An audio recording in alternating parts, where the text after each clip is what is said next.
There we go. All right. Is it okay if I record the session? Yeah, sure. Okay, cool. Awesome. Well, thanks so much for taking the time to reschedule this because I feel like Sure. I was just worried if we push back the session a week, then I feel like we'll just get in the habit of like pushing the sessions back. Yeah, yeah, seriously. Um, okay, so let me just message the group just in case anyone else wants to try. Okay. How are you finding the course so far? It's good. I think I felt like these last two lectures were a little tougher, like the last two sections of exercises. Um, but I think it's super interesting, and it's so relevant. I think to cryptocurrencies that it feels like actually useful immediately. Like I feel like the knapsack problem. It's like, oh, this is like, you know, this could be used to figure out which transactions you put into a block. Um, like almost exactly. I mean, I think it's a little more complicated than that, but like Yeah, it's I see the parallel there. yeah, it's like they're all paying different gas fees, and we want to see how we can maximize the total fee in a block. Okay, awesome. Yeah, I think it was even mentioned somewhere like if you only have a certain amount of storage on your computer, you need to auction it off, and that reminded me of Filecoin, what they're doing uh, with. Right. Yeah, yeah. Okay, here I'm gonna share my screen, and then we can go over. Um, how are you doing? How's everything going? Yeah, I had a hard time with these past couple lectures, but it feels awesome. I mean, like it just takes me back to undergrad, and I'm so happy to be struggling with the material. But Hmm. yeah, I mean, my answers to the exercise set are pretty patchy. Right. Yeah, I feel the same way.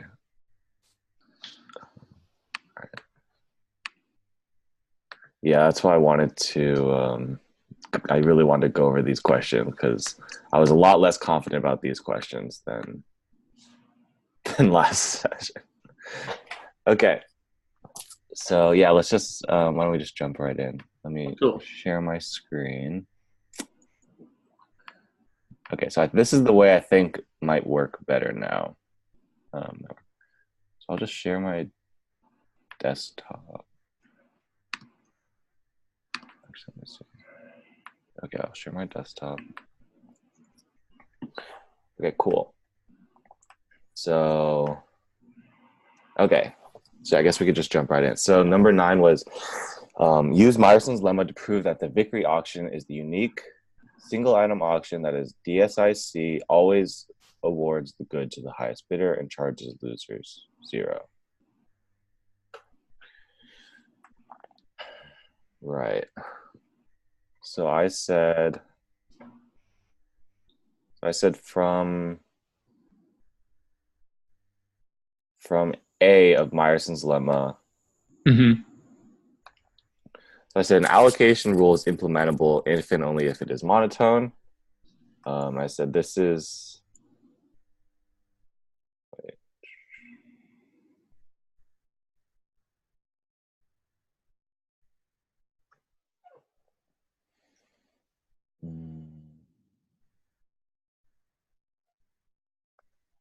right. What exactly were they asking us to prove? They're asking to prove that the Vickery auction is the unique single item auction that is DSIC. Okay. Well, I said so for it to be DSIC, it has to be implementable. And for it to be implementable, it has to be monotone. So I said if it awarded it to someone who wasn't the highest bidder, it wouldn't be monotone. So it has to award it to the highest bidder. So I guess like the definition of monotone was like if you increase your bid, you will Mm. always get more. But in Yeah. that case where it doesn't go to the highest bidder, if you increase your bid to the point where you're the highest bidder, then you'll get less. Um, so it has to go to the highest bidder. And then I said for the auction to be DSIC, it must be okay. Yeah. And then from C of the lemma, I said, okay, you can look at the payment formula to determine that we should pay everyone who bids up to the second highest bid 0 and pay the winner the jump, which is just the bid at the jump times 1, which is equal to the second highest bid times 1. So that means that we should pay the second highest, the winner should pay the second highest bid amount. I guess that's all I put. I don't think I fully understood what the question was asking, but I feel like that. So that proves that, yeah, you should award it to the highest bidder at the second highest price in order to have a DSIC auction. Mm-hmm. Yeah, I don't know. What do you think? Yeah, that's pretty much, that makes sense to me. I think I tried to prove that there's no other single item auction that's these three things. DSIC always awards goods to highest bidder and charges losers 0. Right. Did you get my PDF that I sent over? Yeah. Let me pull that up, actually. Oh, nice. You latexed it up. Yeah. It's my first time messing around with LaTeX, but was it a pain? Initially, but now I feel like I'm kind of in the groove with it. Yeah. Oh, that's beautiful.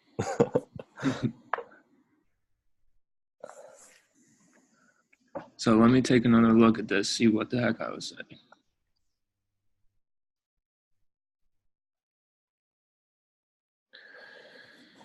All right, so there's this one unique payment rule, PV, that makes this allocation rule DSIC. In this case, the payment rule is awarding the good to the highest bidder and charging losers 0.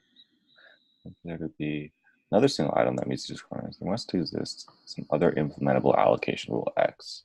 For every bidder I, every possible prior value should be I. Must be that I's utility is maximized by bidding truthfully. But if an item isn't allowed allocate to the highest bidder, then bidder I has no incentive to bid her true value B. For the allocation rule is not implementable. Therefore, the victory auction is the only single item auction that is DSIC, always awards the good to the highest bidder, and charges 0. Yeah.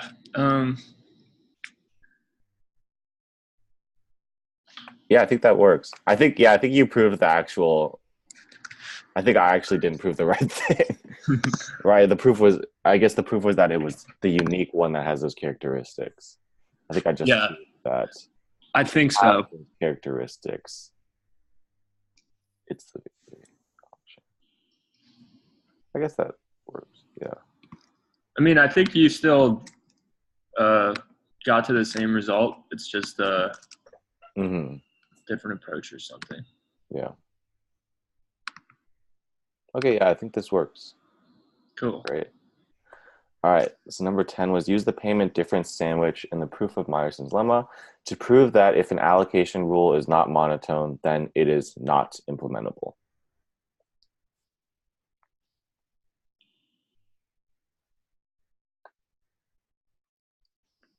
Okay, so let me try to walk through my answer here. Yeah. Okay, I said, assume that the allocation rule is not monotone, but is implementable. Because it is implementable, the payment difference sandwich is implied that he derived in the lecture notes. So for bids where a Z bid is greater than a Y bid, that's the payment difference sandwich. For the allocation rule to be monotone, we would need the allocation to the higher bid, Z, to be greater than the allocation to the lower bid, Y. And so, therefore, since we're saying it's not monotone, let's assume that the allocation to Y, the lesser bid, is greater than the allocation to Z, the greater bid. So we know that the difference there is greater than 0. And because Y is less than Z, and we already know from the payment difference sandwich that the that the next inequality there has to be true, then we just get into a contradiction where these two things can't be, if you divide both sides by that last part, the xy minus xz, Hmm. then you just have a contradiction right there. So therefore it is, or therefore, yeah, implementable allocation rules are monotone. Awesome. Yeah, that's perfect. Cool. Did you come up with sort of the same thing? Because even when I think might have it right, like I'm so worried that I'm off.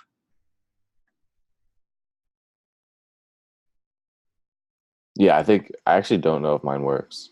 All right. I did the same approach, but I actually kept the middle part of the sandwich in, and I said because y is less than z, um yeah, I said because y is less than z, this is like negative p of Okay. z, but I don't know if that's actually true. Yeah, I think yours is actually the right way to do it. I think mine Okay. might have actually not worked because I was equating y to p of y and z I to see p of what you're z, but saying. that's not necessarily true now that I think about it. Right. Yeah, you're not necessarily paying. That's not part of Myerson's lemma that you pay your bid, right? Hmm. I don't know. It's definitely not. Wait, yeah, Okay. it's definitely not. Yeah, yeah. So you're right. Okay. Cool. Cool. Yeah, that makes a lot of sense. Awesome. Um, okay. We concluded that the proof of Myerson's lemma by giving a proof by picture. Um, okay. That coupling a monotone and piecewise constant allocation rule X with the payment formula yields a DSIC mechanism. Where does the proof by picture break down if the piecewise constant allocation rule X is not monotone? Okay. Yeah, I guess it's pretty hard to draw a picture in LaTeX. Yeah. um, yeah, did you want to go through yours or I could try to go through mine? Yeah. Why don't you check it out? Yeah. So I didn't really, I think, again, I was kind of confused on the question. Okay. You said, like, where does it break down? So I didn't know if they were asking me to prove that the proof by picture doesn't work. Hmm. Instead, I showed that, like, you can't just use the proof by picture for this. Okay. Um,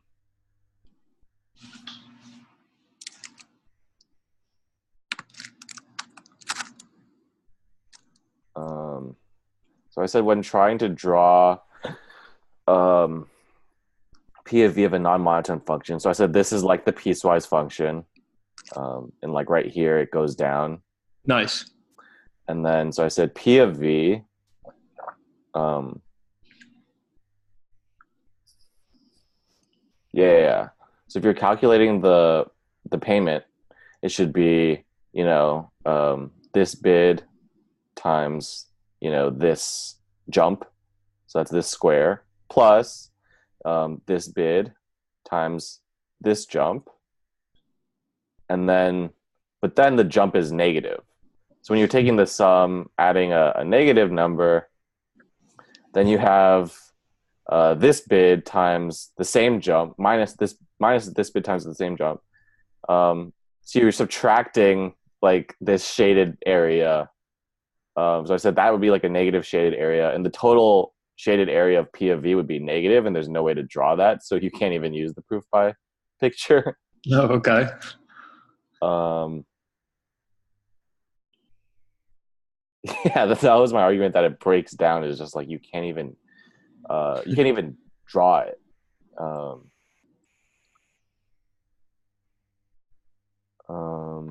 but I did do another attempt of like, yeah, you can also prove that it just isn't that a non-monotone function isn't implementable. I'm trying to find where my paper was for that.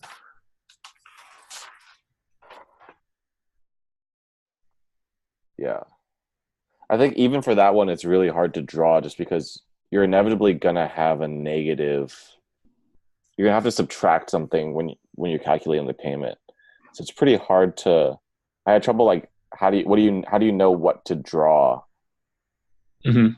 Because then you'd have to be really accurate with your like areas and stuff. It'll Okay. just there's no like easy way to compare areas with the proof by picture. Gotcha. Um, yeah, it just doesn't work, I guess. Okay. Um, I mean, did that you? sounds good. I mean, I'm still wrapping my head around the proof by picture stuff Uh-huh.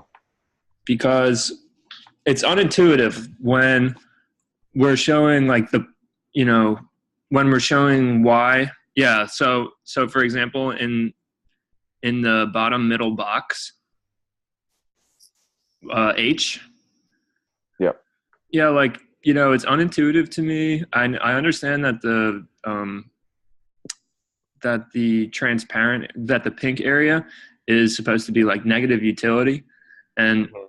I but because the area under the curve is mostly green, like I figure, oh well, that person's still getting decent utility, and but I think I should look at it more like if there's any pink area on it, then it's a net util or a net loss of utility or something. I don't Right. know. Like I'm still grappling with this. Um,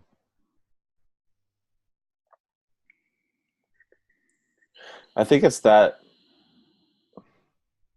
the utility, like this green area, no matter Mm-hmm. what, how much more I bid or what this function is, Mm-hmm. I'm always going to get the same exact utility as if I did my actual bid, and Ah, I'm going to still have to pay extra.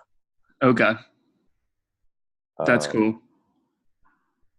yeah, because it's still going to be the area under the curve up until V. So that utility, the green area, is always going to be the same. But inevitably, because I was thinking about this, I was like, yeah, what if this monotone function was different? How would the picture look?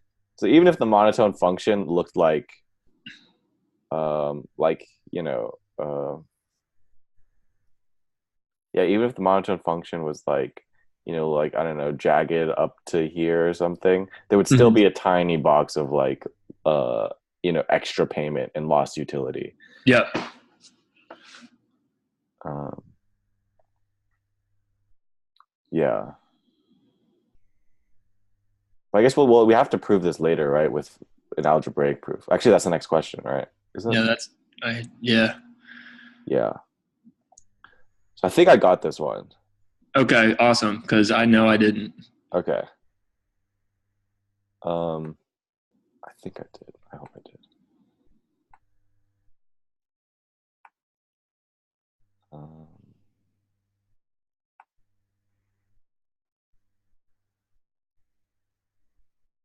okay, let's see. Exercise 12. Wait. Oh yeah, okay. Yeah, so exercise 12. Sorry for my penmanship. No, looks good. Looks good. It's terrible. I can't even read it. Sorry, where did it go? Um, what did I just do with it? Here, oh, here it is. Sorry. Okay, so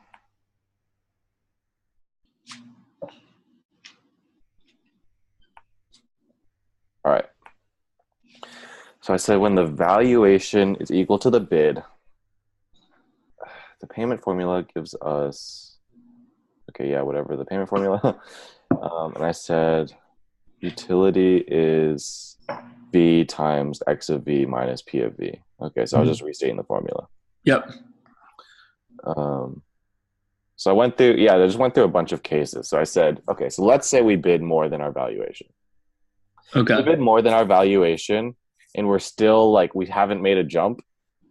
So let's say like this is the piecewise function, and we bid. This is our actual valuation, and we bid here. So like there's no jump yet on the monotone function. Hmm. This is a pretty trivial case because the utility will be um, v times x of b minus p of b. Hmm. equal to v times x of v times p of v. Hmm.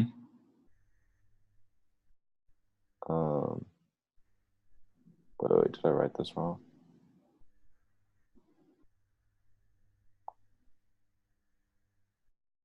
I think you're right. Oh no, it's the same. Yeah, it's the same. Yeah. Right. So yeah, I'm still going to be paying the same amount with Meyerson's lemma, Hmm. and I'm still going to be getting the same exact utility. Yeah. So I have the same exact utility. So it's still dominant strategy incentive compatible to bid truthfully. Yeah. It doesn't. It's non-decreasing. So Hmm. the second case is, let's say there is a jump. Um, there has been a jump, and I'm betting past that jump, or I'm bidding past that jump. So I said, for the sake of contradiction, let's say that the utility of this bid, where I'm bidding higher than my valuation. Um, so yeah, so this is the formula. The utility is um, v times the uh, v times the allocation minus my payment, and the payment formula is whatever the sum from, I said 1 to m, where m is the all of the jumps that happen up until b. Okay. And let's say that that utility is greater than the utility of bidding my valuation, which is v times x of v minus j equals 1 to l. And so I said the key differences here. Well, I think one key difference is, x of b is greater than x of v, and the other key difference is m is greater than l. Um, Meaning, if I bid higher than my valuation, if I bid b, there's more jumps. Nice. So you can rearrange.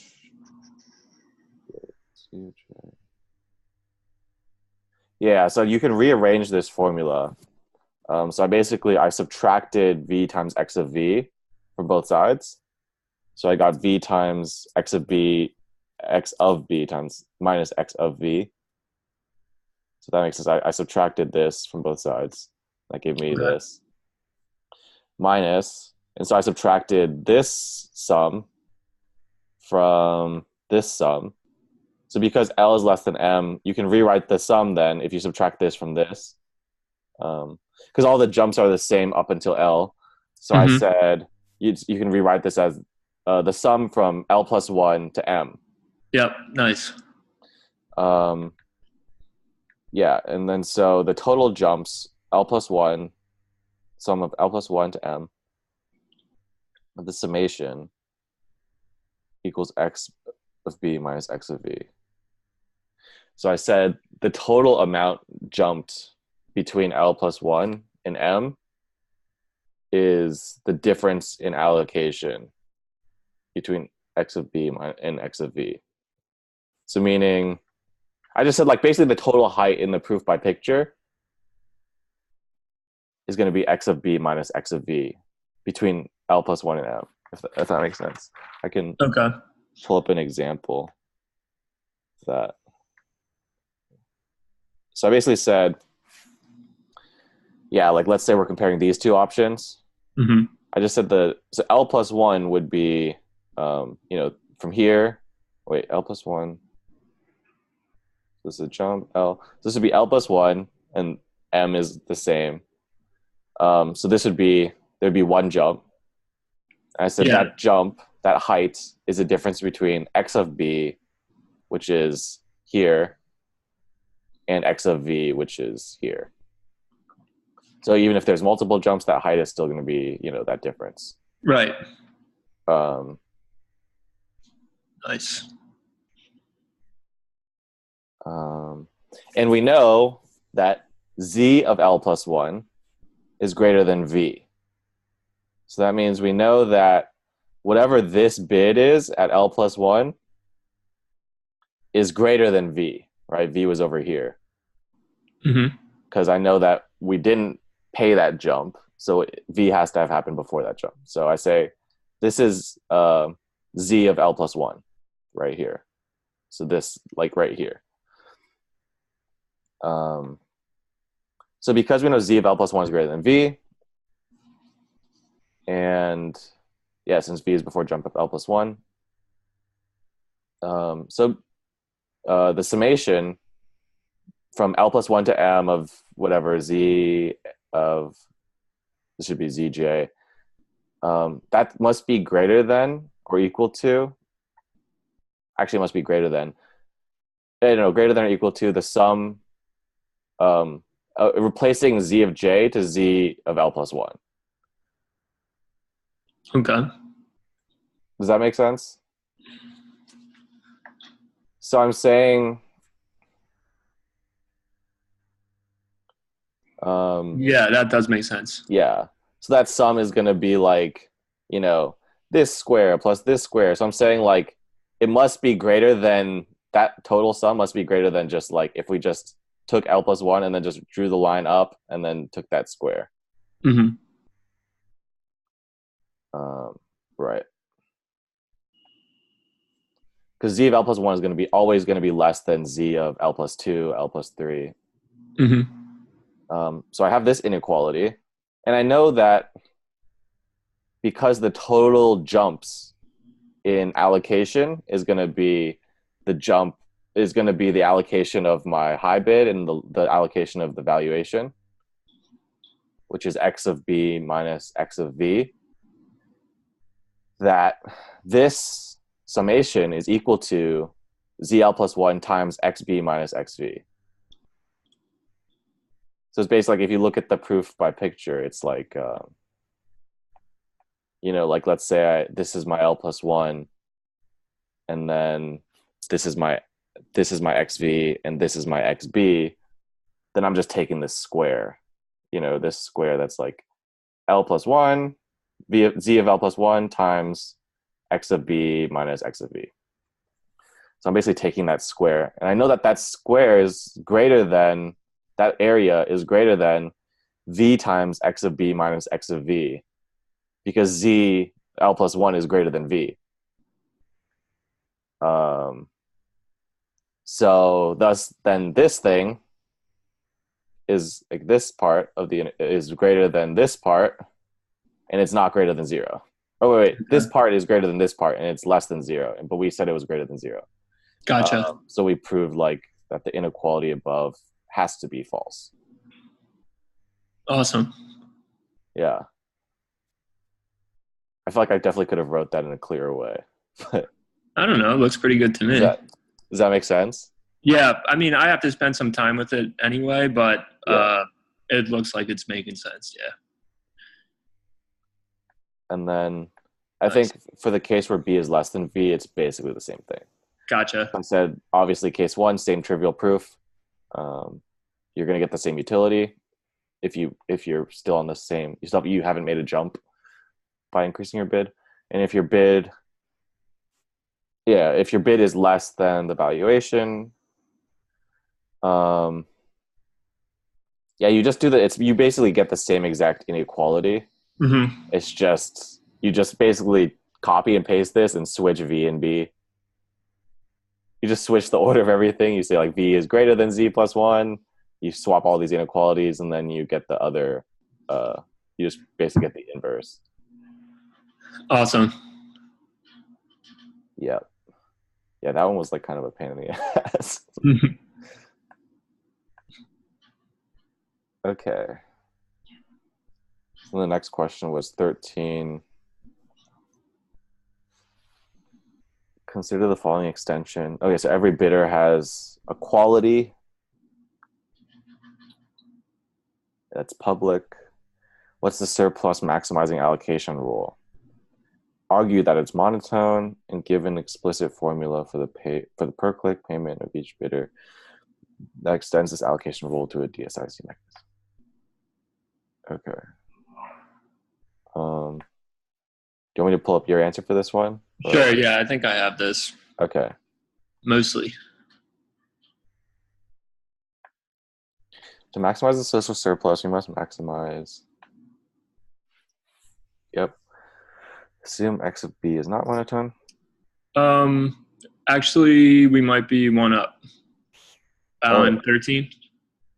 oh, 13. Sorry. Yeah, yeah. Yeah.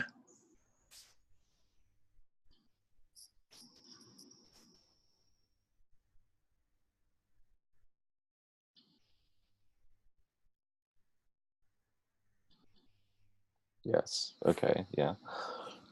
Um, Yeah, I'm not super confident, but I think I might be onto something. click alpha j minus alpha j plus 1 over alpha I. Yeah, I think what I'm saying here is that it's essentially the same as when there wasn't any quality. So I'm Mm-hmm. using the same equations, but Mm-hmm. then all I'm doing is instead of sorting it by um, just in decreasing bid order, Mm-hmm. before we do the sort, I multiply the bid by the quality, and Mm-hmm. then everything I think follows um, just as if they're the same as his equations where there wasn't quality factored in. Right. I think I got. It looks like I got the same exact thing. Yeah, I think I had the same answer, but I didn't have this divided by alpha I. Okay. Did you have divided by something different, I or just didn't divide by it because I just all I did was I copied the sponsored search. Oh wait, oh it is alpha I. Oh, okay, yeah, no, you're right. I just didn't write that down. I guess. Yeah, let's see. Don't give that impression telling the link shown.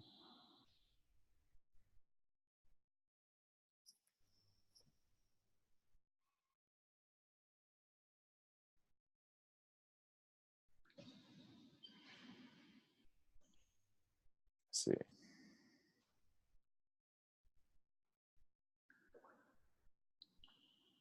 I never read. I don't think I didn't. I didn't read this part. Okay, yeah, you're right. Yeah.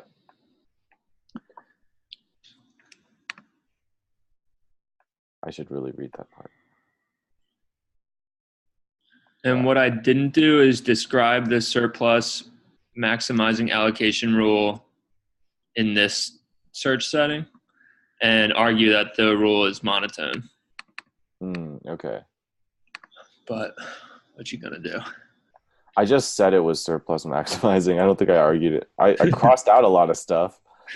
I said if your bid increases, it holds that your slot can only improve or remain. That's why it's monotone. That sounds good to me. Yeah. Okay. All right, but yeah, your payment rule is much better. Okay, cool. Exercise 14. Consider an arbitrary single parameter environment with feasible set X.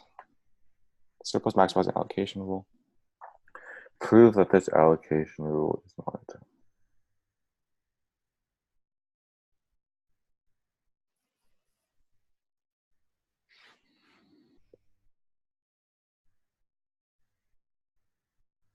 Yeah, this is like the last one that I feel pretty good about Okay, my answer to. let's check it out. To maximize the social surplus, we must maximize. Yep. Assume The allocation rule is not monotone. Then there exists some high bid that's greater than a lower bid, where the allocation for the high bid is lower than the allocation for the lower bid. Then, according to the allocation rule as it was specified in the problem, the bid, the high bid times the allocation of the high bid must be lower than the lower bid times the allocation of the high bid. and but that can't be true. And so, yeah, then there's a contradiction in the inequalities. And let me see. Yeah, so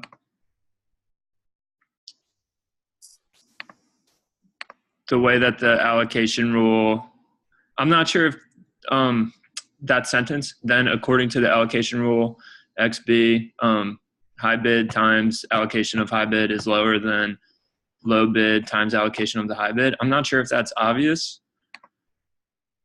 but I think it's like a little obvious if you take a look at the actual surplus out maximizing allocation rule.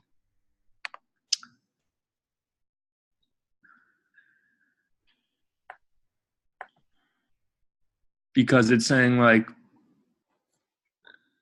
I don't know, my brain did some trick with like the arg max thing. It's like you have to pick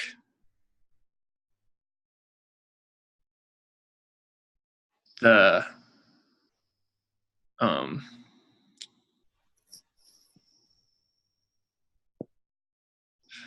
geez, I don't even know how to talk through this. I think they might have. I interpreted it as they were asking, like, how do you know that this argmax doesn't get match like a higher bid with a lower allocation? It doesn't. How do we know that it doesn't tell you that if you increase your bid at a certain point, your allocation will be less and it won't be monotone? Right. It's just saying if we're maximizing this value, how do we know that it's always going to match up higher bids with higher allocations? Right. Okay, and so I guess what I was doing, just to take one more crack at it, was to say, assume that it's not monotone. Therefore, for some higher bid that's greater than a lower bid, yes, and then we need the allocation rule to say that yes, given a certain allocation, the higher bid has less allocation than the lower bid. Yeah. Right. Yes. Okay.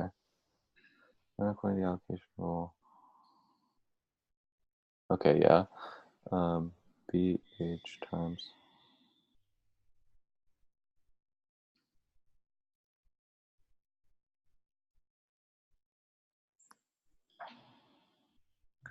Less than B1 times X.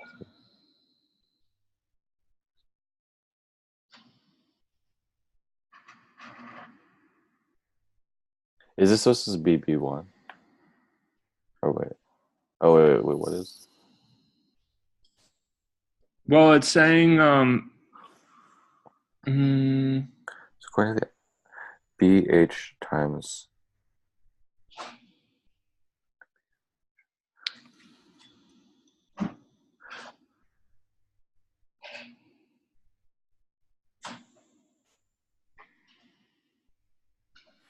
yeah, why did I do that? I think I have a reason, but I think I did something similar, but I ended up because yeah, you're right. We do have to prove that.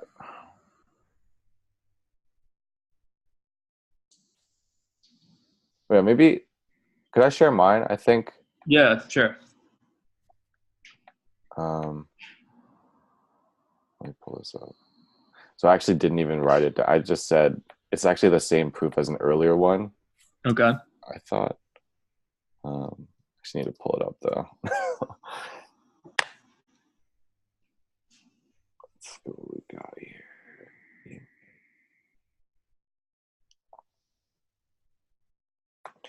This was the same proof as this one. So I said, let's say, I think I had the same start as you. Let's say there's a higher bid. So yeah, like bid second BH is higher than BL, but the allocation is less. Yep. And then so I said the sum of those two allocations is going to be BH times X BH plus B1 times X of B1. Okay. So I said that's that sum. Um, Right. I wish I could zoom in more.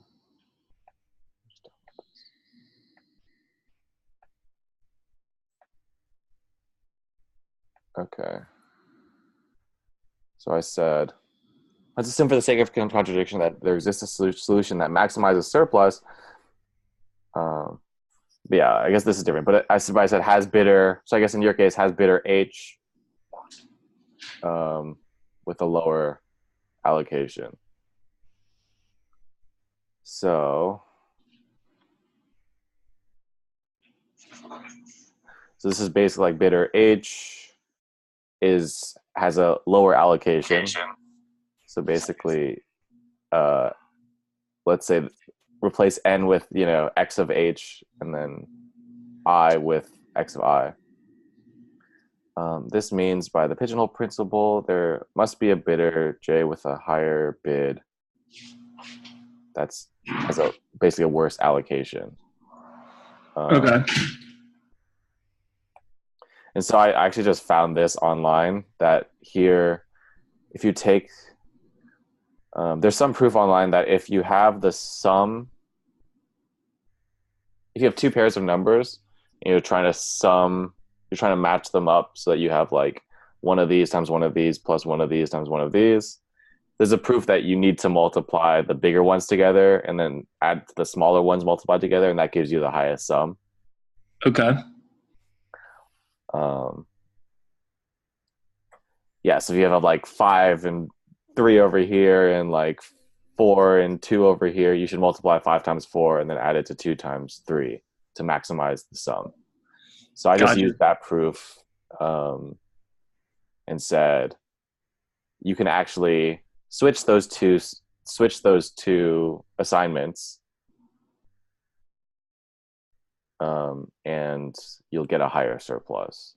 Nice. So so then you shouldn't have a non-monotone allocation rule. Nice. Looks good. Yeah, I'm pretty sure that, yeah. Yeah, that feels good to me. Okay. So then 15. Oh boy. Okay, so we have a feasible set X that contains only 0, 1 vectors. So every bidder either wins or loses. We can identify each feasible outcome with a feasible set of bidders. The winners, okay. Assume further that the environment is downward closed, meaning that subsets of a feasible set are again feasible. Yeah. Recall from lecture that Meyerson's, I didn't like the term feasible set. Yeah. It was kind of confusing to me, but it's just another hurdle. Yeah. Recall from the lecture that Meyerson's payment formula dictates that a winning bidder pays its critical bid, the lowest bid at which it will continue to win. Prove that when S star is the set of winning bidders and I is an S star, I's critical bid equals the difference between the maximum surplus of a feasible set that excludes I. Okay. And the surplus, okay, the surplus of the valuations without I of the bidders other than I in the chosen outcome S star. Also, is this difference always non-negative? So I did my best on this one. Okay. I don't know if I did this one right. Oh, my proof is very short. I just said, what did I say? So the maximum surplus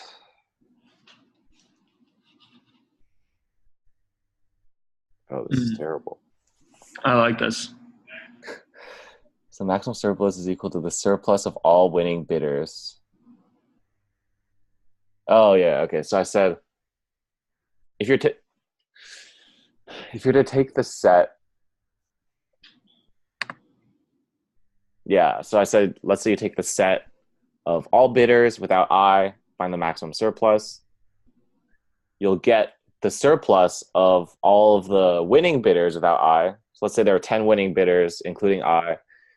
and we're going to just try to get the maximum surplus if we remove I, well, then we'll get the 9 highest bidders being in S star, and Mm-hmm. then the next highest bidder after I, since I is out of the set now. Yeah. So we can represent the maximum surplus of this set without I as surplus of all winning bidders in the winning set without I, plus the surplus of the next highest bidder, like after I. Yep. Thus, the difference between this thing and it said find the difference of that and the surplus of all winning bidders without I. So that's just this part, right? Yeah. Is equal to just this, which is the surplus of the next highest bidder, which is equal to next highest bid times its allocation. Oh, next highest bid times I's allocation because it's being replaced by I, or since it's Okay. replacing I. Is that right?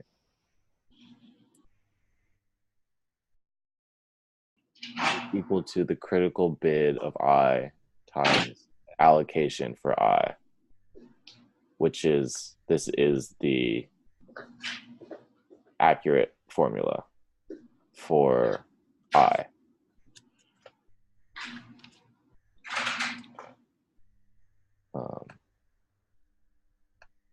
Yeah.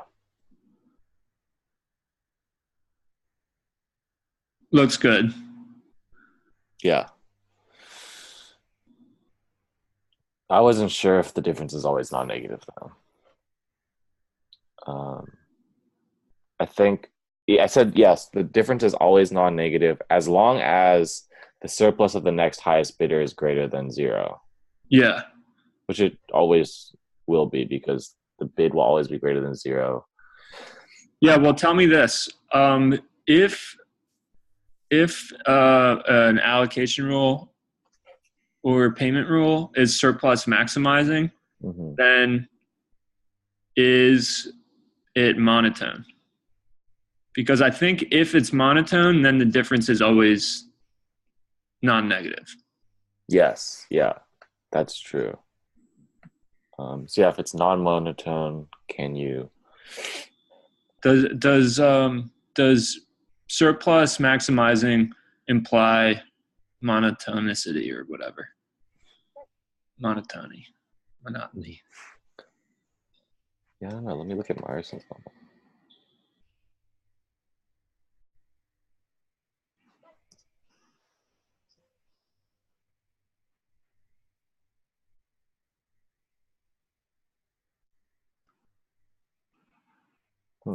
I don't know.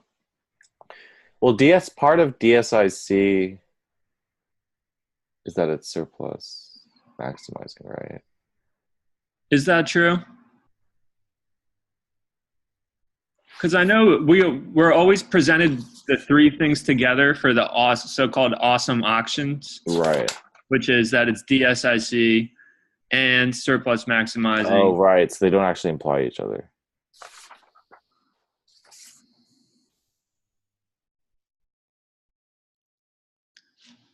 Yeah. That is the second thing. Yeah, you're right. Yeah, so I don't know. I guess you can. Yeah, it's interesting. I don't know. Could you have a surplus maximizing non-monotone function? Let's see. Well, I don't think so. No, I don't think so. That's what we just proved, actually. Oh, Right here it says if we have a surplus maximizing allocation, prove that it is monotone. oh yeah. There we go. Cool. So yeah, if it is surplus maximizing, it must be monotone. This doesn't necessarily say that it is. Oh no, it does say it's surplus maximizing. Wait, does it?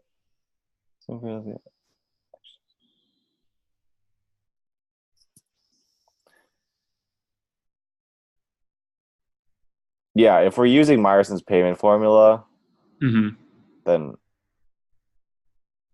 this is an implementable allocation rule, and it's also then monotone. Okay. So then the difference is always non-negative, I think. Cool. So 16. Consider a 0, 1 downward closed single parameter environment. Suppose you're given a black box that computes a surplus maximizing allocation rule. Okay, yeah.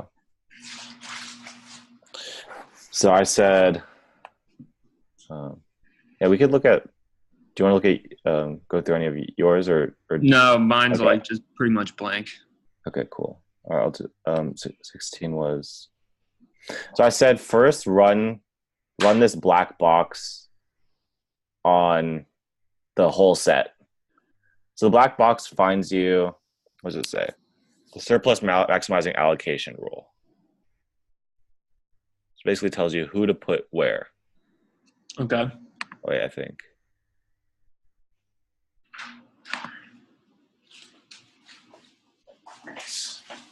Yeah. Yeah. Okay.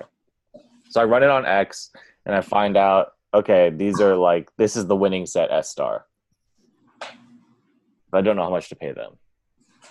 And then I take for every single one of those people in S star, so let's say there's 10 people in S star, I start with the 10th person and I run the black box of the whole set minus without this guy. Mm-hmm. And I subtract that. So I just basically do the same thing as exercise 15 minus the surplus of S star without I. So I'll put my input will be like the whole set without I, and then the next input will be the winning set, so that it would be the 9 people without the 10th guy, and then that's how much I pay that 10th guy, and I run that 10 times. Okay. To figure out how much I pay each person.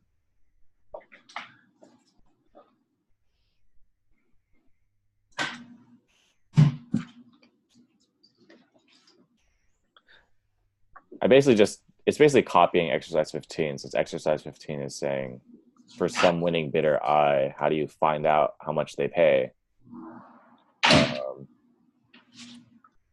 And are you maximizing the critical bid each time you run the black box?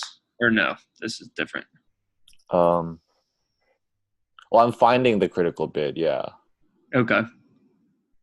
I'm finding the critical bid because it's basically finding what is the price of what is the actual valuation of the second highest bidder. Mm-hmm. Because it's doing like X times V and then adding that guy in. And that guy will be the difference. That guy's surplus. And we bid the real bid of the second highest bidder. Yeah. Gotcha. Yes. So wait. I think that should work, right? Oh shit, does that work?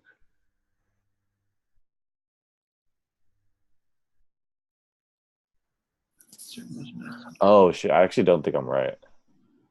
Okay. How Wait, come? Let me see something.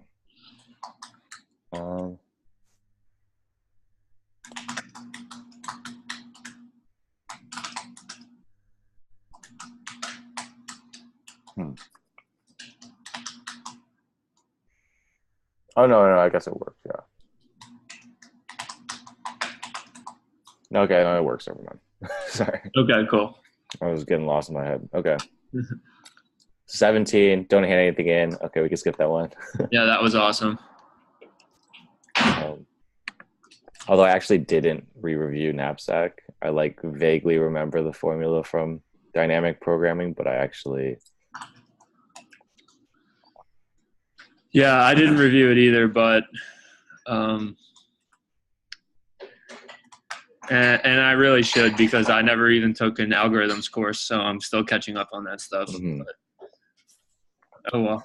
I feel like it kind of dynamic programming at a high level sort of boils down to like try every option, but do it in an efficient way. Where like if you've tried if you've tried the best option for when you have 10, like, a size of 10 left, then just store that as the best one, as the best option. So at least you're not recomputing everything. Cool. So 18, prove that the knapsack allocation rule induced by the greedy half approximation algorithm covered in lecture is monotone. Yeah, this one I might have. Okay.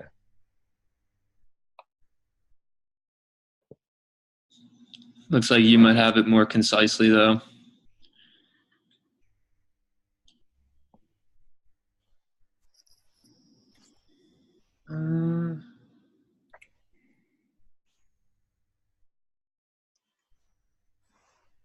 Oh.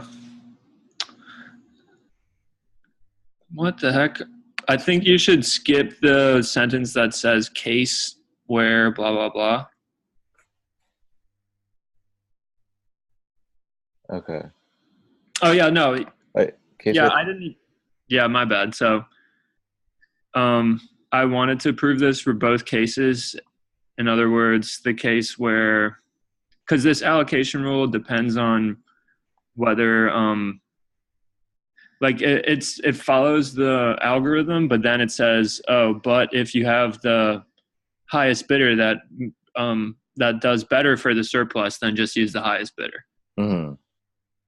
So I wanted to prove both of these cases, but instead I just proved the one where the highest bidder is never a better allocation.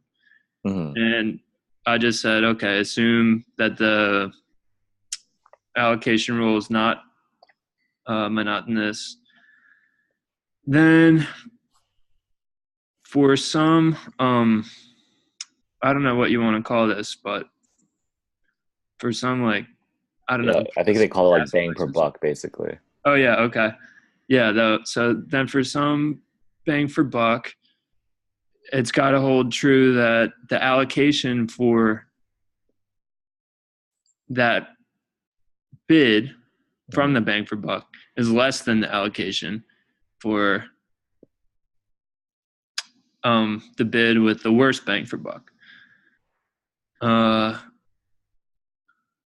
So right. Yeah. Yeah, and since the allocations are either 1 or 0, I just have that example there. But that can't happen under the allocation rule. Yeah, I don't know. So this is basically saying, yeah, if I bid more, this is saying we're someone who bids less is winning, and then if they bid more, then they would get 0. Yeah, and that can't exist under the rules. Yeah, I agree. And I also said, like, yeah, if I bid more, I'm not going to change who the highest bidder is. So either if there's a highest, in the other case, if there's a highest bidder, right, either me bidding more is not going to change the highest bidder. So I'll still get nothing. That's non-decreasing. Or I'll become the highest bidder and I can only go from winning to winning or not winning to winning. Basically every time I'm winning, by increasing my bid, I'm only going to keep winning. And then if I'm not winning, I have a chance to win. It's definitely a lot easier to prove these monotone rules when it's 0 and 1, I think. Yeah, I agree. It's just sort of like, we're not going to go from 1 to 0, so it's monotone. Nice. So then exercise 19. Okay, yeah, this one was kind of, I thought I had an answer, and then I thought about it a lot more like after Monday, and I don't know if I'm right. Yeah, I felt the same way. And I saw you started writing about eBay. I did the same, and then I was like, wait, I'm not sure if this is right, but yeah, because eBay I would actually still bid truthfully. The revelation principle states that direct revelation mechanisms can simulate all other mechanisms in which bidders always have dominant strategies. So have the same output, the same outcome. But from a practical perspective, where's one situation in which you might prefer a non-direct revelation DSIC mechanism over a direct revelation one? So I actually emailed Tim Roughgarden. Nice. And he he said, "No, I can't give you solutions, but there's hints in my book."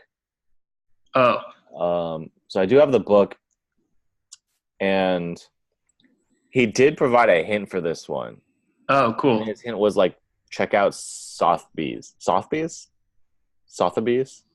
Oh, okay. They're like the big art auction company. I don't know if you ever saw the Banksy getting shredded. Yep. That was at Sotheby's. Yeah, yeah, yeah. um, so it's like an open outcry auction. It's like a normal auction that we think of. Um, and I guess I was thinking. So I guess let's say you just bid. I don't actually know how they assign the second highest bidder. Like if someone bids like, oh, like $10 million, and I say like, oh no, $100 million, will I pay $10 million? Hmm. Because otherwise, yeah, I think that's how it works. I think I would pay like whatever. Um, I would pay as much as the second highest bidder. And so I guess I made the argument that you wouldn't want to do that just because that's um, someone, I don't know. Ah, well, no. Maybe one argument. Okay, so one argument I was thinking of is like, well, if it's an open outcry auction and you're basically going in rounds, you might actually adjust your valuation while you're going. Because let's say like no one's bidding on it, then suddenly you might be like, oh, I value this less. And then you wouldn't want to have bid upfront how much you think it's worth. Okay. Versus like if a lot of people are bidding, then maybe you'll want to up your valuation. Maybe you value it more. And then I was thinking like if bidding your true valuation just means like just holding your sign up, until it hits your valuation and then putting it down, like holding your like I bid sign.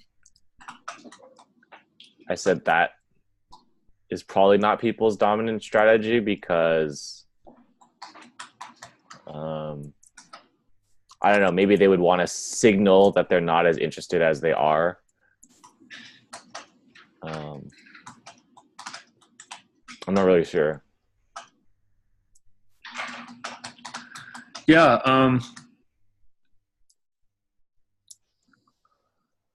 It's tough for me because I don't know how to talk about like a shifting valuation in this context because like it says that simulate so the game already has a dominant strategy, Right. so the dominant strategy is to bid your value, let's say. Right. Okay, yeah. So in that case then,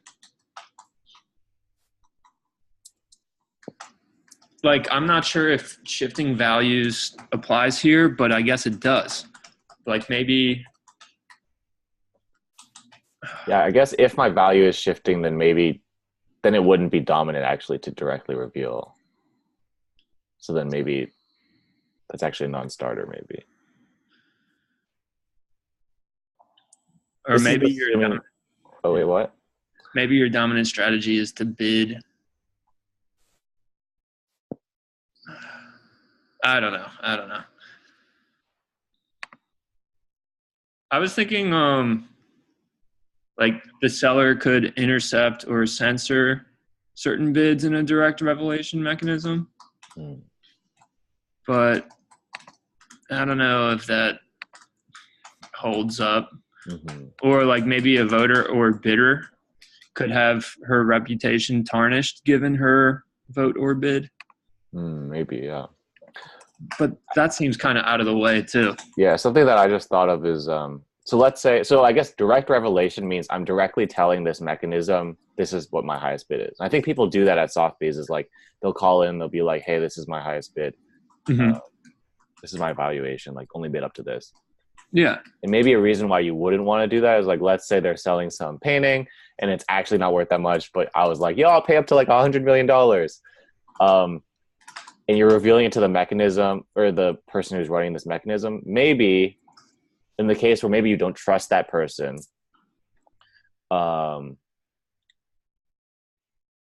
like they would be incentivized then to just bid you up to that amount. Like Right. you could have some dude in the audience being like, "Hey, no, I'll just keep bidding up to 100 million because they know that you're willing to pay up to 100 million." Totally. Which, maybe in eBay's case, like it might sort of be the same thing with shadow bids or whatever, where like if I'm a seller and I see that your bid came in for my like Xbox or whatever, Right. but I think that you bid a lot. I think that you're willing to pay a lot higher. Mm-hmm. So I'm going to just artificially inflate like the second bid price.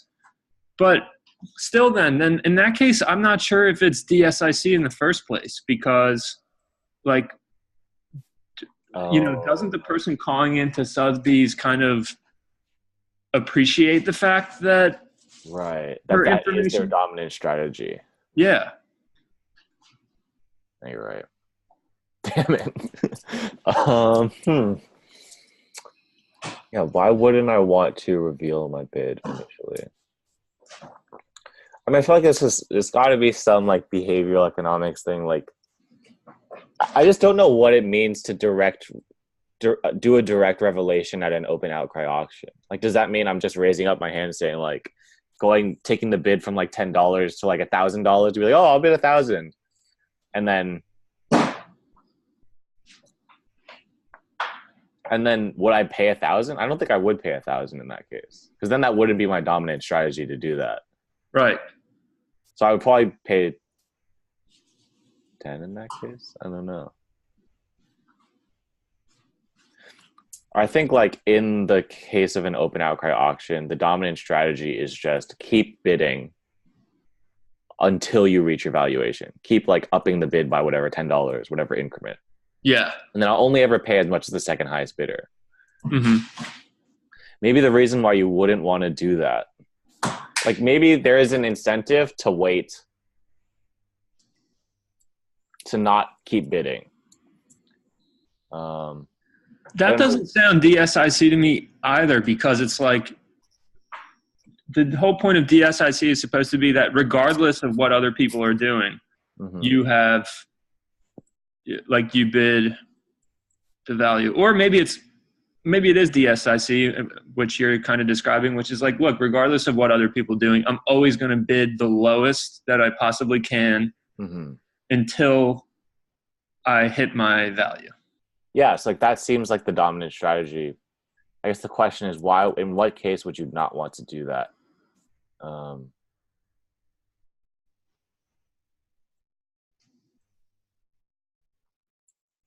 I would say that is non-direct revelation, isn't it? I guess so, huh? Or maybe not. Ugh. Oh yeah, maybe that is. Well, I think I need to revisit that definition. Me too. Direct revelation.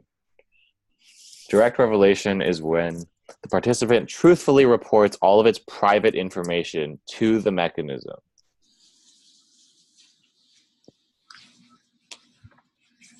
So if I'm withholding information from the mechanism, then it's not direct revelation. Yeah.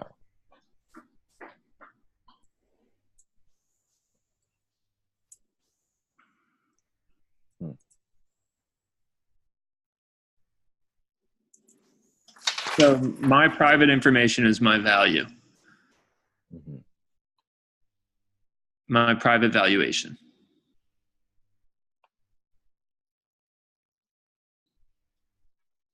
Let's see.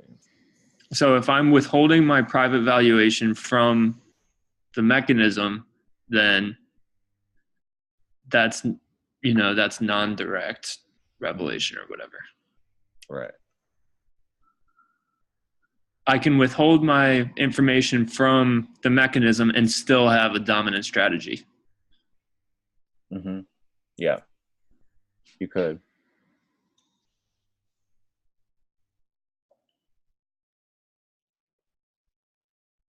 I mean, I was thinking something along the lines of, yeah, like,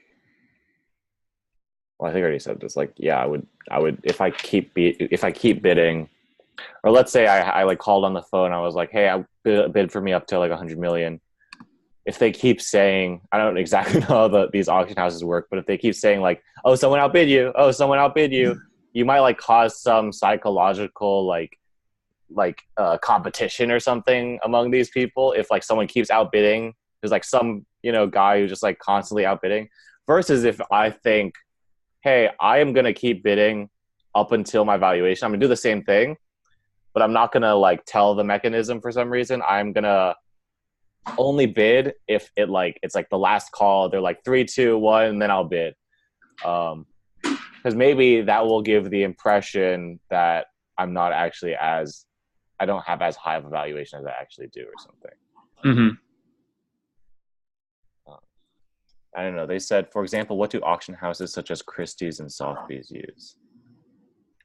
Mm-hmm.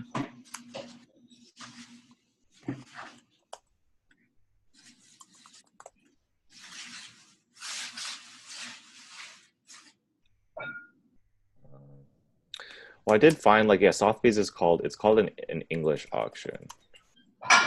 Okay. So it's an open outcry ascending dynamic auction. The auctioneer opens the auction by announcing a suggested opening bid. Then they accept increasingly higher bids from the floor, consisting of buyers with an interest in the item.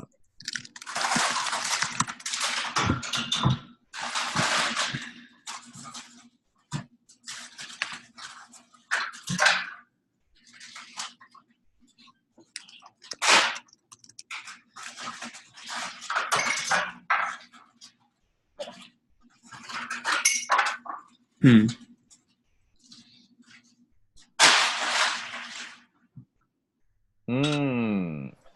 Maybe there's a case here. If no bidder accepts the starting price, the auctioneer either begins to lower the starting price in increments.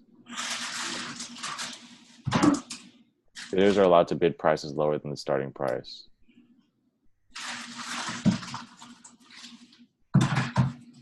I don't know, maybe there's something there with like if I bid higher than if my valuation is higher, I'm going to be the dominant strategy incentive, or the direct revelation would be like I'll just start bidding. But maybe what I should do is just wait and see like, oh, if no one else bids, then I'll actually get it for even lower and actually maximize my utility. But then we come again to the question of like, then is it a dominant strategy in the first place? Exactly, because in that case, you're waiting to see if others will accept the starting price or something. Whereas dominant strategy, I think, is like, regardless of what other people are doing, you're incentivized to, to do that strategy. But I might have the wrong idea about that, because like maybe it's like this, like, oh yeah, on one hand, yeah, regardless of what others do, I have a valuation and my dominant strategy is to bid that valuation. But then how that manifests itself doesn't necessarily have to be like maybe there is room for different actions, like, and manipulating the course of the auction. Mm-hmm. So still my dominant strategy is to bid my value, but I don't have to bid my value right away. Mm-hmm. And stuff like that. Right. I'm not sure if that is reasonable or if that meets the requirements of DSIC, but I feel like, we might be, I don't know. Maybe at a high level, this is just like, I could either, in an open outcry auction, I could either say my valuation or like just incrementally do it, like incrementally reveal it to the mechanism. Yeah. And in both cases, your dominant strategy is the same, which is that I will bid up to my... Or maybe I'm wrong. Ugh. Yeah, I don't know. I feel like this question might be a little flawed. Maybe we should think about it a little more. Yeah, it's a fun brain teaser. It's fun thinking about it. Yeah. Yeah, maybe I'll let you know if I'll think about it some more and let you know if it makes more sense to me. Cool, me too.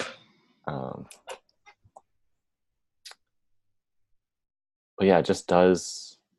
Because I think the big thing that I'm trying to figure out is does the highest, if someone bids really, really high, do they end up paying their actual bid or do they end up paying the second highest bid?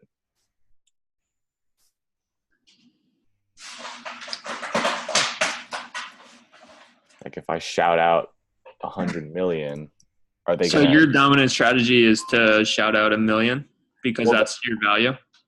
well, that it seems like that would be the direct revelation is like revealing to the mechanism. Yeah. Maybe at a high level, this is like I won't directly reveal it to the mechanism if that implies that everyone else will know my strategy. Well, everyone else will know what I bid then. Yeah. Okay, I don't know. Yeah, I think But I need to. Yeah. yeah, other people's strategies shouldn't change either because they are also following their dominant strategy. Right. Yeah. I think there's might be a paradox for like. I think so. It would make sense to me. Okay, so if an English auction was like you shout out your valuation and then you'll pay the second highest amount, it would make sense to me why you would want to incrementally reveal your valuation, like incrementally just keep bidding up rather than just reveal it all at once. But then that's I guess not a dominant strategy then because then I'll.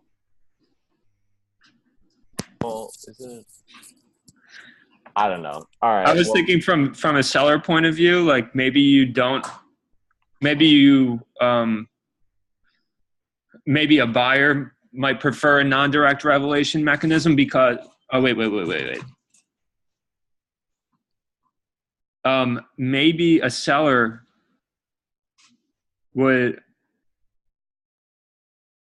prefers a non-direct revelation because if it was direct revelation, then let's say the highest bidder was the first one to announce his bid or the second one to announce his bid. Right.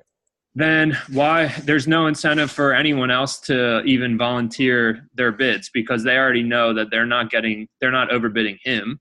Mm-hmm. And so the price that it ends up at is going to be the starting bid. Yeah. But I'm not sure if that's the SIC either. Like, yeah. I guess also the question is when they say name at least one situation in which you might prefer, does that mean like you as a auction designer or you as a participant? Yeah, good question. Yeah, maybe you're right. Maybe it is as the auction designer. I don't want people to shout out their bids. I want people to just raise up their sign when they want to bid more. Mm-hmm. Actually, and this would also work for the eBay case because I did read on the eBay forums that they choose to like they don't market very heavily the proxy bid or like shadow bid, whatever. Yeah. I think most people on eBay, like through the user interface, just bid. Like they just say, this is what I bid, and then they'll keep bidding, which is not the dominant strategy. But the reason why eBay wouldn't want to do that, wouldn't want to publicize that is because it doesn't tap into this sort of like psychological manipulation of like you're gonna bid more if you're just like in a bidding war with someone than if you just like upfront were like I'm paying $50 for this max. Mm-hmm. So as a mechanism designer, I might want to not have people directly reveal it to me because their valuations will change. Yeah. Or because their private valuation might never be revealed to me after all. Right. Like a second price auction is only good insofar as you get an accurate second price. Like, but if that second price doesn't reflect like the true state of the rest of the bidding pool, then it kind of breaks down. I think there might be something there. Right. Like in an open outcry auction versus in a sealed bid auction. Yeah. Like if one guy at Sotheby's just says like, oh, $3 million, and he knows that nobody. Mm-hmm. Well, all right. Anyway. Yeah. Sorry. All right. Well, we should think. Yeah. Let's think about. I'll keep you posted. But something to do with like human psychology. Yeah. So from a seller's perspective, they'll do something weird to maximize profits, and then from a buyer's perspective, maybe I'll do something weird to signal things differently to people. Yeah. I thought this was also relevant. I thought I'd share this. After I was like watching all these Softbay videos, it's like pretty nuts how like they'll sell like $500 million worth of art in like a night to this group of like whales, basically. Like, but like Charlie Munger has this quote: "The open outcry auction is just made to turn the brain into mush. You got social proof, meaning like the other guy's bidding, everyone around you is bidding. So even if you came in saying like I'm not going to bid, you're going to want to bid. You get reciprocation tendency." I don't exactly know where that comes from, but he's saying like, hey, if someone's doing something for you, then you want to give something back. So I think it's like when you go to the open outcry auction, they give you like all this free food and free drinks and stuff. Like you want to actually buy something, add something, give something back. You get deprival super reaction syndrome, meaning the thing is about to go away, and they say like, oh, 3, 2, 1, it's going to go away forever. Yeah. Then you like are incentivized to act poorly. He says it's absolutely designed to manipulate people into idiotic behavior. I mean, that just speaks volumes about, I mean, we're assuming that these private valuations of bidders is this like, Fixed. you know, is this secure Right. parameter to go off of? Mm-hmm. But like, who really knows their private valuation of something until they gather information from the market as well? So, right. Weird. Yeah, and these systems are designed to change your private valuation. Yeah. Yeah. I think another quote that Charlie Munger says, like, or Warren Buffett's quote is like, my rule for open outcry auctions is don't go to them. That's cool. That's funny. Okay, cool. All right, I think that's all of the exercises. Yeah. So we can share this with the group. I don't know if they're going to watch it, but we can post our solutions as well. Cool. And then the plan was by Monday to work through the problem set. Okay. And I think it'd be fun. The next 2 lectures and the problem set. Yeah, right. Just the problem set for the last 2 exercise, like the last 2 sessions. Yeah. Cool. And I think it'd be cool for the first question if we force ourselves to do something related to the blockchain space. Yeah, that'd be cool. Like find a mechanism that doesn't work and fix it. Nice. All right, great. Yeah, I wanted to say I'll see you then, but I think I'll be on a flight next Monday at the time that we usually do it. Okay. I'm going to work on the problem set, and I'll keep you guys posted of my plans. Don't reschedule it just on my behalf, but, whatever the group wants to do, I'm happy to join if I can. Okay, all good. Also, you could just send it over and we could review them as we go. Cool. All right, great. Well, yeah, thanks so much for rescheduling this. It just happened like last minute that everyone sort of things came up, and then I know. I'm sorry about that, man. It's usually not like that, but it's all good. But yeah. Thanks for going over this with me. There were definitely some questions that I was like, I didn't know I feel like every question I didn't know how to do, you knew how to do. And vice versa. I had so many gaps. But I'm feeling a lot better about it now. Great. Awesome. Yeah, well, thanks. Thanks, Kevin. All right. Well, I'll see you soon, and I'll hit you up on Telegram or something. All right. Sounds good. Thanks, Ed. All right. See ya.